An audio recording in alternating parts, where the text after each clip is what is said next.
234 मौलाना हसरत मोहानी में अपना फर्ज अंजाम देती हूँ। उम्मीद है आप तमाम लोग खैरियत से होंगे। मेरे प्यारे बच्चों, आज मैं आपको एक कहानी सुनाती हूँ। ये कहानी है एक लड़की की जो बहुत ही प्यारी है। उसे खाने का बहुत शौक होता है।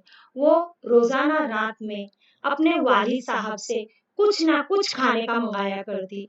एक रात उसने अपने वालिद से कुछ खाने के लिए मंगाया। तब उसके वालिद ने उसके लिए ब्रेड लेकर आए, लेकिन वो खेल कर बहुत थक चुकी थी, इसलिए वो खाए बगैर ही सो गई। तब सुबह हुई, उसने उस ब्रेड को खाना चाहा, लेकिन वो खराब हो चुका था। तब वो खूब रोई।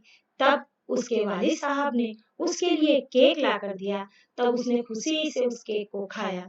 तब उसकी मम्मी ने उसे कहा, देखो बेटा, ये जो केक खराब हो चुका था, ये जो केक है जो तुमने खुशी से खाया, और ये जो ब्रेड जो है जो खराब हो चुका था, ये दोनों ही खुरदुजुओं की वजह से होता है। तो मेरे प्यारे बच्चों, आज हम मजमून साइंस जमात हस्तुम यानी 8 में बाब 2 खुर्द उज़्वे दोस्त और दुश्मन इसका हिस्सा अव्वल पढ़ेंगे। हमारे जब हम इस सबक को सीखेंगे तो इससे मुंसलिक महारतें हैं जो हमें हासिल होगी। वो नंबर 1 है कि खुर्द उज़्वों के अक़साम के बारे में जानता है। नंबर 2 है खुर्द उज़्वे के जरिए मुख्तलिफ बीमारी के बारे में जानता है और जरूरी इक़दामात को समझता है। मेरे प्यारे बच्चों, हमारे अतराफ में बहुत सारे खुर्द उज़्वे हमें नजर आते हैं। इनमें से खुर्द उज़्वे ऐसे होते हैं जिन्हें हम अपनी खुली आंखों की मदद से देख सकते हैं, लेकिन खुर्द कुछ उज़्वे ऐसे होते हैं, कुछ जीरो ऐसे होते हैं जिन्हें हम तकबीर शीशा यानी बिलोरी कांच की मदद के बगैर नहीं देख सकते। इन्हें हम माइक्रोब कहते हैं। मेरे प्यारे बच्चों, अगर हम हमारी एक रोटी को रात में यूं ही नम वाली जगह पर रख दे और सुबह में जब हम देखते हैं तो उस रोटी पर काले और सफेद रंग के धब्बे नजर आते हैं। ये धब्बे खुर्द जीरो है। मेरे प्यारे बच्चों, अगर हम मैदान में से मिट्टी लाते हैं और इस मिट्टी को एक बीकर में रखते हैं, उसमें पानी डालते हैं, जब मिट्टी बीकर की तह में बैठ जाती है, हम जब उसके पानी को उठाते हैं और उस पानी की बूंद को हम तकबीरी शीशे की मदद से देखते हैं, तो इसमें बारीक बारीक खुर्द जीरो नजर आते हैं। ये खुर्द उज़्वे ही होते हैं। मेरे प्यारे बच्चों, लेकिन हम इन तमाम उज़्वों को माइक्रोब तो कहते हैं, लेकिन तमाम माइक्रोब को हम यानी तमाम तर उज़्वों को, तमाम तर बारीक जीरुओं को हम तकबीरी शीशे की मदद से नहीं देख सकते। इन तमाम तर जीरो को देखने के लिए हमें खुर्दबीन का इस्तेमाल करना होता है, और खुर्दबीन के इस्तेमाल के बाद ही ये खुर्द जीरो हमें नजर आते हैं। इन्हें खुर्द उज़्वे कहते हैं। हम खुर्द उज़्वों को खुर्दबीन की मदद से देख सकते हैं। खुर्द उज़्वों की दर्जाबंदी 4 ग्रुप में की गई है। यहाँ पर आप लोग देख सकते हो, नंबर 1 पर है बैक्टीरिया, नंबर 2 फफूंद, नंबर 3 प्रोटोज़ोआ और नंबर 4 अलगी। इसके अलावा यहाँ पर स्क्रीन पर आप देखोगे कि स्पाइरल बैक्टीरिया और इटकी की शक्ल के बैक्टीरिया, ये बैक्टीरिया की मिसाल है। काला मेंडोस और स्पोजेरिया, ये अलगी की मिसाल है। अमीबा और पैरामीजन, ये प्रोटोज़ोआ की मिसाल है। स्पर्जिलिस, पेनिसिलिन और ब्रेडमोर, ये फंगी की मिसाल है। इसके अलावा वायरस भी बहुत छोटे होते हैं जो मेजबान खुलवी उज़्वों के अंदर ही तौलीद करते हैं। ये मेजबान उज़्वे या तो बैक्टीरियम पौधा होता है या तो खुद जानवर होता है। मेरे प्यारे बच्चों, हमें सर्दी खांसी वगैरह वायरस की वजह से होती है, ये जो कि आम बीमारियां मानी जाती है, लेकिन पोलियो और खसरा जैसी जानलेवा और खतरनाक बीमारियां भी हमें वायरस से होती है। इसके अलावा पेचिस और मलेरिया हमें प्रोटोज़ोआ से होती है, और तपेदिक और टीबी बैक्टीरिया से होने वाली बीमारियां हैं। इसके अलावा टाइफाइड वगैरह भी हमें बैक्टीरिया की वजह से ही होता है। छठी और सातवीं जमात में हमने कुछ खुर्द उज़्वों के बारे में मालूमात हासिल की थी। अब हम इसके आगे के बारे में मालूमात हासिल करेंगे। मेरे प्यारे बच्चों, ये जो खुर्द उज़्वे हैं हमें कई तरह से नुकसान पहुंचाते हैं और कई तरीके से हमारी मदद भी करते हैं। लेकिन हम तमाम के दिल में ये सवाल तो जरूर आता होगा कि ये खुर्द उज़्वे रहते कहाँ पर हैं, या खुर्द उज़्वों का घर कौन सा होता है, या वो किस हालत में जिंदा रहते हैं, या वो किस हालत से अपना गुजर बसर करते हैं। तो मैं आपको बताती हूँ कि ये खुर्द उज़्वे कई तरह के खुर्द उज़्वे होते हैं। इनमें से कुछ खुर्द उज़्वे ऐसे होते हैं जो यकृलवी होते हैं, जिनमें हम बैक्टीरिया का शुमार कर सकते हैं, और कुछ खुर्द उज़्वे कसीर खुलवी होते हैं जिसमें हम अलगी और फफूंद का शुमार करते हैं। मेरे प्यारे बच्चों, ये इतने खतरनाक होते हैं कि ये सर्द तरीन माहौल से लेकर खुश्क माहौल में, गर्म इलाकों में और रेगिस्तानी खुश्क इलाकों से लेकर दलदली इलाकों में, यानी हर तरह के माहौल में ये मुआफ़क़त हासिल कर लेते हैं। मेरे प्यारे बच्चों, मैं आपको बताना चाहूंगी कि कुछ खुर्द उज़्वे आज़ादाना जिंदगी गुजारते हैं, दूसरों पर इन्हिसार रखकर अपनी जिंदगी गुजारते हैं, जबकि कुछ खुर्द उज़्वे है जो कॉलोनी बनाकर रहते हैं। अमीबा एक ऐसा खुर्द उज़्व है जो तन्हा रहना पसंद करता है, जबकि फफूंद और बैक्टीरिया ऐसे हैं जो कॉलोनी बनाकर रहते हैं। मेरे प्यारे बच्चों, अब मैं आपको दोस्त खुर्द उज़्वों के बारे में मालूमात दूंगी। खुर्द उज़्वों का हमारी जिंदगी से बहुत बड़ा ताल्लुक है। ये हमारी जिंदगी में बहुत अहम रोल अदा करते हैं, और हम पुराने जमाने से ही इन उज़्वों को अपने दोस्त मानते आए हैं। जैसा कि माहौल को साफ सुथरा रखने में भी हमारे खुर्द उज़्वे हमारी मदद करते हैं। वो किस तरह से, आप यहाँ पर देख सकते हो कि जो हमारे किसान दोस्त होते हैं वो अपने अतराफ का कचरा, सब्जियों, सड़ी गली सब्जियां और जानवरों के फुजलों को एक गड्ढे में डाल देते हैं, उस पर मिट्टी डालते हैं, पानी डालते हैं और उसमें कुछ खुर्द उज़्वे छोड़ देते हैं। फिर ये खुर्द उज़्वे वक्त रहते उस ढेर को, उस कचरे को नामियाती खाद में तहलील कर देते हैं। वो मिट्टी को मुकम्मल तौर से हल कर देते हैं और खाद में बदल देते हैं। फिर इस खाद का इस्तेमाल हमारे किसान भाई अपने खेत में करते हैं और अच्छे फसल की नशोनुमा करते हैं। ये तमाम तर मालूमात हमने पहले बाब में सीख चुके हैं। मेरे प्यारे बच्चों, हमारे दोस्त खुर्द उज़्वों में सबसे अव्वल तरीन नाम आता है वो राइजोबियम नामी बैक्टीरिया का है। वो इसलिए है क्योंकि ये राइजोबियम नामी बैक्टीरिया जो होता है वो जमीन में नाइट्रोजन की तहलील करके हमारी पौधों की नशोनुमा में मदद करते हैं। ये भी हमने पिछले बाब में सीखा है कि राइजोबियम नामी बैक्टीरिया जो होता है वो माहौल में जमाशुदा नाइट्रोजन को जमीन में तहलील करता है। ये राइजोबियम नामी बैक्टीरिया जमीन में मौजूद नाइट्रोजन को तहलील करता है, जिसकी वजह से पौधे अपनी जड़ों के जरिए उस नाइट्रोजन को जज्ब करते हैं और ज़ियाई तालीफ के अमल के जरिए अपनी नशोनुमा करते हैं, गिजा तैयार करते हैं। मेरे प्यारे बच्चों, मैं आपको बताऊंगी कि हमारे दोस्तों खुर्द उज़्वे ना ही खेती बाड़ी में हमारे काम आते हैं, साथ ही बेकरी में ब्रेड और केक बनाने में भी इनका इस्तेमाल होता है। इसके अलावा दही और ब्रेड बनाने में भी खुर्द उज़्वों का इस्तेमाल होता है। दही में लैक्टोबैसिलस नामी बैक्टीरिया का इस्तेमाल होता है।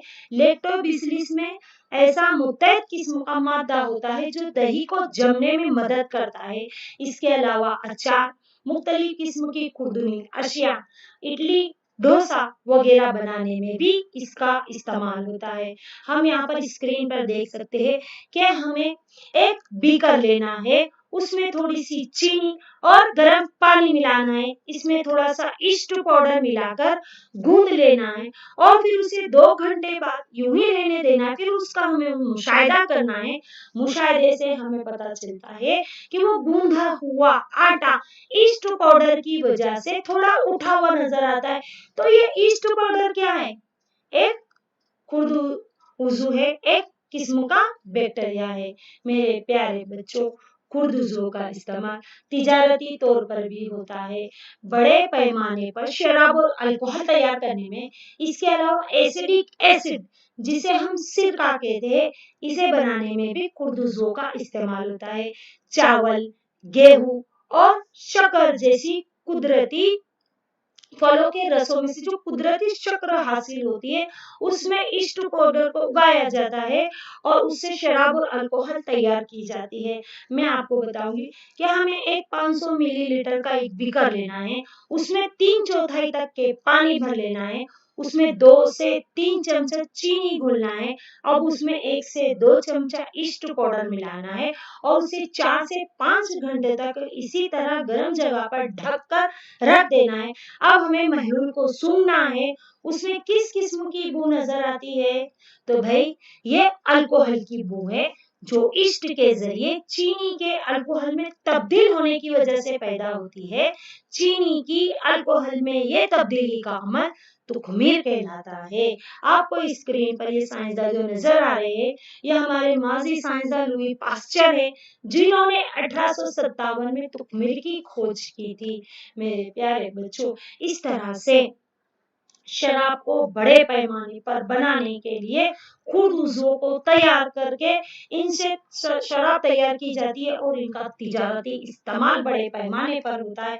इस तरह से खुरदुजे एक तरीके से हमारे दोस्त है।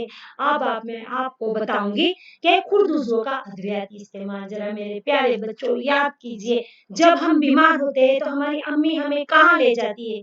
कौन बोलेगा इस सवाल का जवाब? कहाँ ले जाती है हमारी अम्मी? हाँ, कहाँ पर?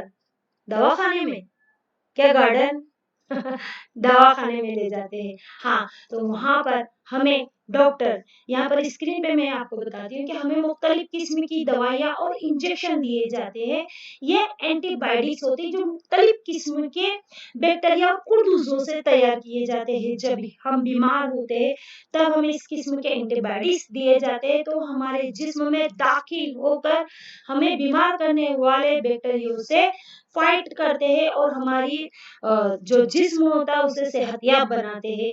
इस तरह से यहाँ पर कुछ चंद दवाइयों के नाम दिए गए हैं। स्ट्रेप्टोमाइसिन, टेट्रासाइक्लिन, ओथ्रोमाइसिन एक ऐसे ही एंटीबायोटिक्स है।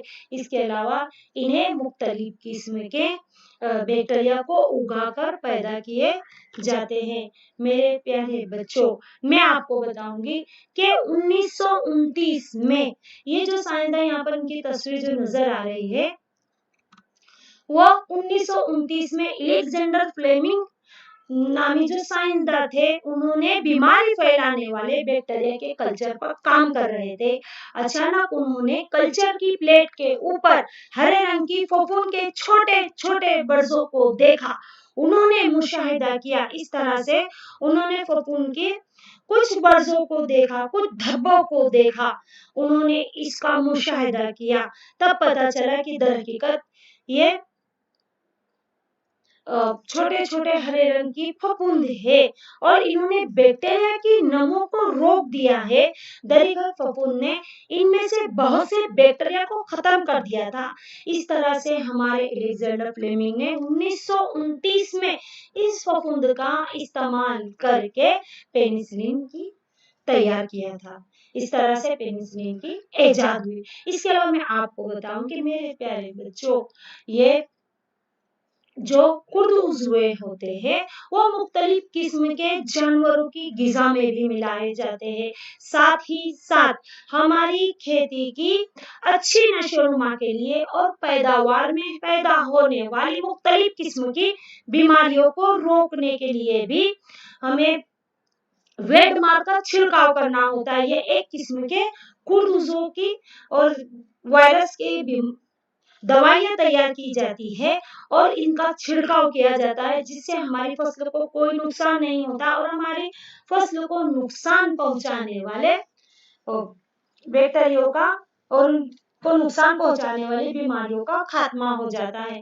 मेरे प्यारे बच्चों, मैं आपको बताऊंगी कि ये जो एंटीबायोटिक्स होते हैं, भले ही हमारे जानवरों की ग़िज़ा में मिलाए जाते हैं, हमारी बॉडियों में दाखिल किए जाते हैं, हमारी फसलों की हिफाजत के लिए उन पर इनका छिड़काव किया जाता है, पर हमें एंटीबायोटिक से सावधान रहना चाहिए। ऐसा क्यों? क्योंकि एंटीबायोटिक्स के ज्यादा इस्तेमाल से हमारी बॉडी पर उसके मुज़िर असरात हो सकते हैं, क्योंकि अगर हम लगातार और बार बार एंटीबायोटिक्स लेते हैं तो वो हमारे जिस्म पर लाअसर हो जाती है और हमें और ज्यादा और बेहद ज्यादा बीमार बनाने में वो मददगार साबित होती है। इसके अलावा अगर हमें सर्दी खांसी जैसी बीमारियां हो तो उन्हें हम उस वक्त हमें एंटीबायोटिक्स नहीं लेना चाहिए, क्योंकि इस किस्म की बीमारियां वायरस से होती है। मेरे प्यारे बच्चों, इसलिए आप तमाम से गुजारिश है कि आप कभी भी डॉक्टर की सलाह मशवरा के बगैर कभी भी एंटीबायोटिक्स का इस्तेमाल ना करें और ना ही करने दे।